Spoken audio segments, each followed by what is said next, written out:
সামনে একটা prison van এবং একটা ছোট জিপ চালিয়ে দেওয়া হয়, দাউ দাউ করে জ্বলতে থাকে। পুলিশ কোনো ব্যবস্থা নিতে পারেনি সেদিন। এই পশ্চিম বাংলার মাটিতে বারবার বারবার এই দাঙ্গা হচ্ছে, বারবার পশ্চিম বাংলা জ্বলছে। বিক্ষিপ্ত বিক্ষিপ্ত ছোট ছোট বড় মিশিয়ে মাঝারি সবকিছু মিশিয়ে গোটা পশ্চিম বাংলার মানচিত্রে কিন্তু আগুন জ্বলছে এবং ধর্মীয় আগুন জ্বলছে। এটা থেকে আমরা কিন্তু কোনোভাবে মুখ ফিরিয়ে নিতে পারি না। খুব বেশি দিন পুরনো ঘটনা নয়, সিএএ সিটিজেন অ্যামেন্ডমেন্ট অ্যাক্ট, এই এসআইআর নিয়ে যারা খুব বড় বড় বাতেলা দিচ্ছে, খুব বড় বড় ডায়লগ দিচ্ছে, বিজেপি নাকি পশ্চিম বাংলা থেকে বাঙালিদেরকে বিতাড়িত করতে চায়, বিজেপি নাকি পশ্চিম বাংলা থেকে বাঙালি ভোটারদের নাম বেছে বেছে কেটে দিতে চায়। আবার মতুয়া এলাকাতে গিয়ে বাঙাল এলাকাতে গিয়ে বলতে চাইছে বাংলাদেশ থেকে যারা যে হিন্দুরা এসেছে বিজেপি নাকি তাদেরকে এখান থেকে তাড়িয়ে আবার বাংলাদেশে পাঠিয়ে দিতে চায়। এই সমস্ত বাতেলা মিথ্যে কথা যারা বলছে তারা ভুলে গেছে যে সিএএ সিটিজেন অ্যামেন্ডমেন্ট অ্যাক্ট ভারতীয় জনতা পার্টি লাগু করেছে। বিরোধিতা তৃণমূল কংগ্রেস করেছিল, বিরোধিতা সিপিএম করেছিল, বিরোধিতা কংগ্রেস করেছিল, আর বিলটা এনেছে ভারতীয় জনতা পার্টি, নরেন্দ্র মোদী নেতৃত্বাধীন সরকার। সিএএ কি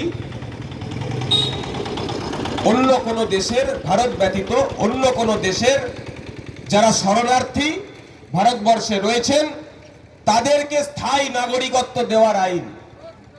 সেই সিএএ এর বিরোধিতা করেছিল, যে সিএএ হওয়ার ফলে লক্ষ লক্ষ উদ্বাস্তু যাদের কোনো পরিচয় ছিল না, লক্ষ লক্ষ মতুয়া যাদের কোনো পরিচয় ছিল না, তারা আস্তে আস্তে নিজেদের পরিচয় পাচ্ছেন, তারা আস্তে আস্তে নিজেদের নাগরিকত্ব পাচ্ছেন এই ভারতবর্ষের মাটিতে।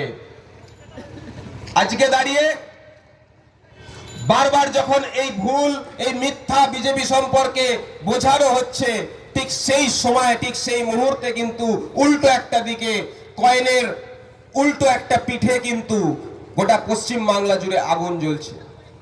এই সিএএ যখন লাগু হয়েছিল মনে করে দেখুন, এখান থেকে খুব বেশি দূর নয় কোনা এক্সপ্রেসওয়ে, যারা ওখান দিয়ে যাতায়াত করেন বাইক নিয়ে গাড়ি নিয়ে তারা লাইভ করেছিলেন শুধু কালো ধোঁয়া, বাস চলছে, বাসের পর বাস জ্বলছে। 100-র উপর সরকারি বাস জ্বালিয়ে দেওয়া হয়েছিল সিএএ এর বিরোধিতায়। এই পশ্চিম বাংলার মাটিতে কারা জ্বালিয়েছিল, কেন জ্বালিয়েছিল, কতজন গ্রেফতার হয়েছিল, সেখানে কি দাঙ্গাবাজ বিজেপি ছিল না ছিল না? উত্তর আপনাদেরকে ভাবতে হবে, আপনাদেরকে ভাবতে হবে। এই সিএএ লাগু হওয়ার পর, একটা কেন্দ্রীয় আইন জারি হওয়ার পরে মুর্শিদাবাদের ধুলিয়ান রেল স্টেশনে আগুন কারা লাগিয়েছিল আপনাদেরকে ভাবতে হবে। উলুবেড়িয়া